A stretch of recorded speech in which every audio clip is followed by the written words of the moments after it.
안녕하세요. IM투자증권의 김동섭 이사입니다. 지금 시장이 상당히 어렵죠.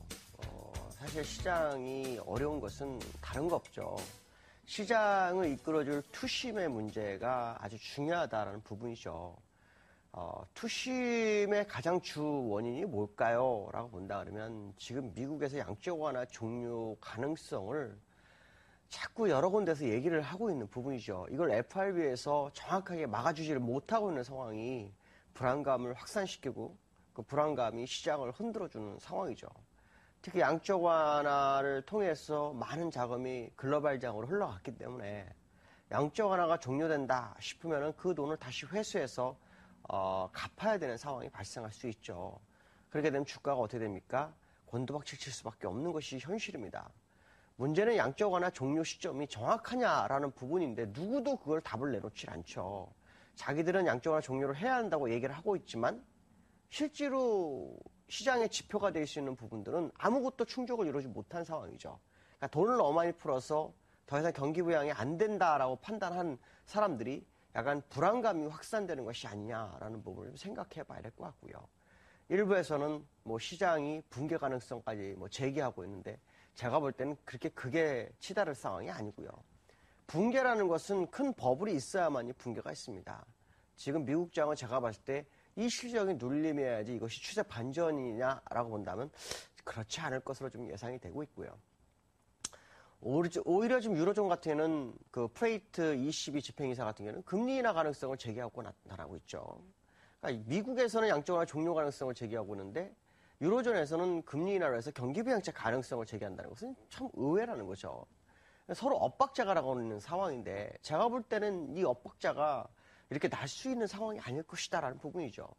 미국과 유로존과는 경제 규모가 다릅니다. 미국이 양적 완화를 계속하고 유로존이 경기 긴축을 진행했을 때 미국장이 원체 컸기 때문에 시장에 받쳐줬지만 유로존 같은 경우에는 경기 부양을 하고 미국의 경기 부양을 종료해버리게 되면 시장은 좋지 않은 상황으로 흔들릴 거라는 거죠.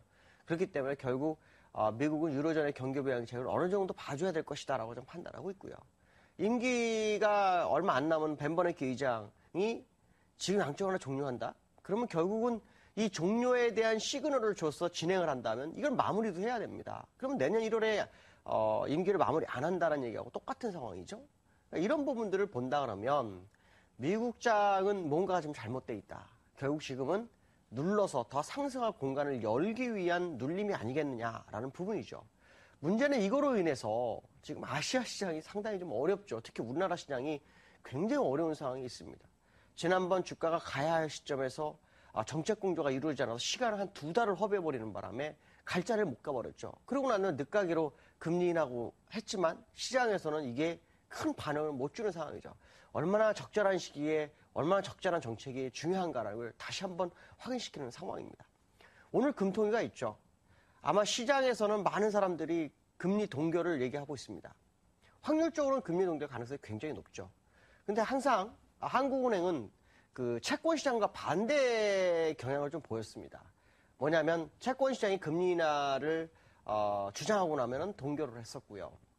그 다음에 동결을 주장하면 금리 인상을 했습니다. 올해 한 해 동안, 올해 지금 5월 달까지 그랬습니다. 4개월은 금리 인하를 시장에서 강력하게 주장했는데 계속해서 동결하다가 지난달에는 동결을 예상했는데 인하를 해버려서 시장이 완전히 황당한 상황이 발생을 해서 그것이 주가에는 도움을 별로 못 주는 그런 상황이었다라는 거죠. 오늘도 그럴 가능성은 배제할 수 없습니다. 항상 그 성향이라는 게 있기 때문에 물론 동결의 확률을 더 많이 두고 있지만 채권 시장과의 반대 의견이 나오시는 부분을 좀 열어두고 있고요. 이 부분이 시장에는 상당히 좀 중요할 것 같습니다. 왜냐하면 지금 우리나라 경제성의 8분기 연속으로 0%대 성장률을 보이고 있기 때문에 이 부분은 이제 시장에 뭔가를 변화를 주기 위해서는 통화정책이 필요한 것은 사실이라는 거죠. 이것을 한국은에서 지난달에 이어서 연속적으로 만약에 진행해준다면 시장은 상승 모멘텀 하나 얻을 수 있다는 생각을 한번 해봐야 될 것 같고요. 그 다음에 지금 쿼드러블이죠. 오늘 쿼드러블인데 지금 시장에는 여러 가지 수급적인 조건이 참 문제입니다. 왜냐하면 일단 외국인들이 현물과 선물에서 집중 매도를 하고 있죠. 특히 현물에서는 삼성전자를 아주 거의 뭐 한 5, 6거래일 사이에 10%를 빼는 상황이 발생하고 있죠. 이 삼성전자가 사실은 빠지기 시작하면서부터 어떤 현상이 벌어졌냐면 삼성전자의 리포터가 약간 목표가를 수정하는 상황이 발생을 했었죠. 근데 이건 누군가는 알고 있었다라고밖에 판단이 안 되는데 그거를 이제 금감위나 이런 데서 거래소나 이런 데서 확인을 시킬지는 좀 지켜봐야 되겠지만 어쨌든 삼성전자에 대한 부분에 리포터가 시장을 더 하락시켰고 거기에 선물 매도가 아주 강력하게 들어오고 있는데요. 제가 이제 보는 견해로는 뭐냐면 오늘은 외국인과 기관의 정말 엄청난 싸움이 한번 있을 수도 있겠다라는 생각을 합니다. 일반적으로는 사실 어느 정도의 포지션을 갖게 되면 그 포지션에 맞추려고 하는 그런 경향이 있죠. 근데 이번에는 외국인들이 선물을 26,500개, 어저께까지 누적으로 26,500개를 쳤습니다. 매도를 쳤는데 이걸 하락에 베팅한 거죠. 만기 전날까지 매도해가지고 이렇게 누적 매도 물량을 가져가는 경우는 별로 드뭅니다. 근데 거기에 반대해서 기관이 한 27,000개 정도를 받아줬죠. 그러면 지금 수급에 있어서 선물에서는 매도와 매수가 완전히 싸움을 벌이고 있는 상황입니다. 누구 하나는 로스컷, 누구 하나는 숏커버링, 둘 중에 하나가 될 확률이 상당히 높죠. 근데 프로그램 매수와 매도 잔액을 보면 매수 차익 잔고가 지금 얼마나 남았냐면 약 9조 5천억 정도가 됩니다. 그러니까 매도 차익 잔고가 4조 5천억, 반토막도 안 되죠. 그렇다면 선물에서만 힘을 쏘인다면 시장에는 엄청난 매수세가 들어올 수 있다라는 부분을 한번 생각해 본다면 기관이 오늘 역할 굉장히 중요하지 않겠느냐라는 부분이죠. 오늘 사실 주가가 더 만약에 밀리는 사이에 발생한다면 상당히 좀 부담이 되는 그런 자리까지 옵니다. 왜냐하면 심리적선인 1900선이 있고 그로 인해서 그 시장이 약간 흔들릴 수 있는 그런 공간에 남아있기 때문에 이 부분을 어떻게 이겨낼 것이냐. 제가 볼 때는 기관이 6거래일 동안 지금 계속해서 떨어지는 거 받아주는 역할만 했거든요. 이런 부분을 본다 그러면 기관이 이번에는 뭔가를 한번 할 수도 있지 않겠느냐는 생각을 한번 해봐야 될 것 같고요. 기관의 매수세를 한번 계속 봐야 됩니다. 특히 프로그램 매수를 동반해 줄 것인지 거기서 외국인이 숏커버링으로 갈 것인지 아니면 외국인들이 정말 악의적으로 밀어서 기관들이 로스컷을 칠 건지 이거가 이 시장에 아주 중요한 방향성을 제시할 것이다. 그러나 제가 볼 때는 얼마 전에 개파락이 하나 있었기 때문에 개파락은 시장에서 별로 인정을 안 한다는 거죠. 개파락을 메워주면서 시장에 갈 수도 있다라는 생각을 해봐야 됩니다. 그 얘기는 무슨 말이냐면 하락폭을 줄여줄 시간이 다가오고 있지 않느냐. 특히 우리나라는 지금 주가가 너무나 처져 있는 상황이기 때문에 이 상황에서 탈피할 수 있는 방법은 기관들의 매수세가 아주 중요하지 않나 이렇게 판단을 해봐야 될 것 같습니다. 자, 기술적 분석을 한번 해보도록 하죠. 기술적 분석을 해보면 미국은 장 초반에 상승을 했죠.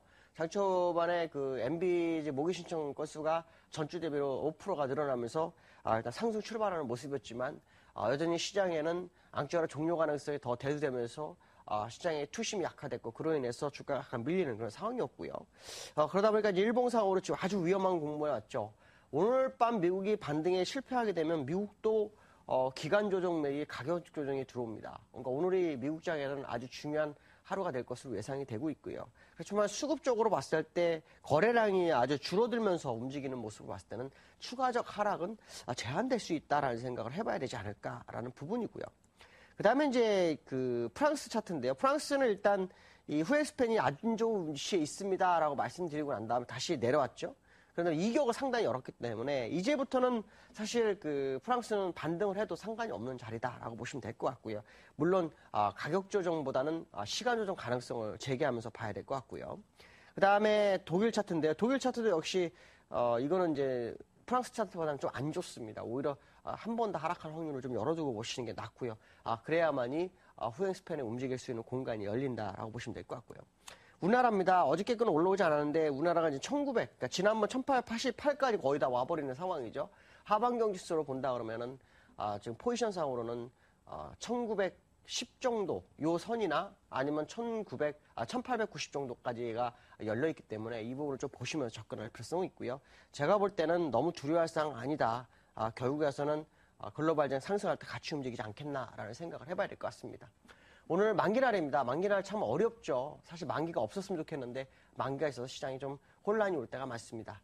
오늘도 즐거운 하루 되시고 잘 견뎌서 반등 때 좋은 결과가 있었으면 좋겠습니다. 오늘 강연회가 오늘은 없습니다. 개인적 사정이 있어서 강연을 못하게 됐고 다음 주에 진행하니까요. 그때 뵙도록 하겠습니다. 여기까지 하겠습니다. 감사합니다.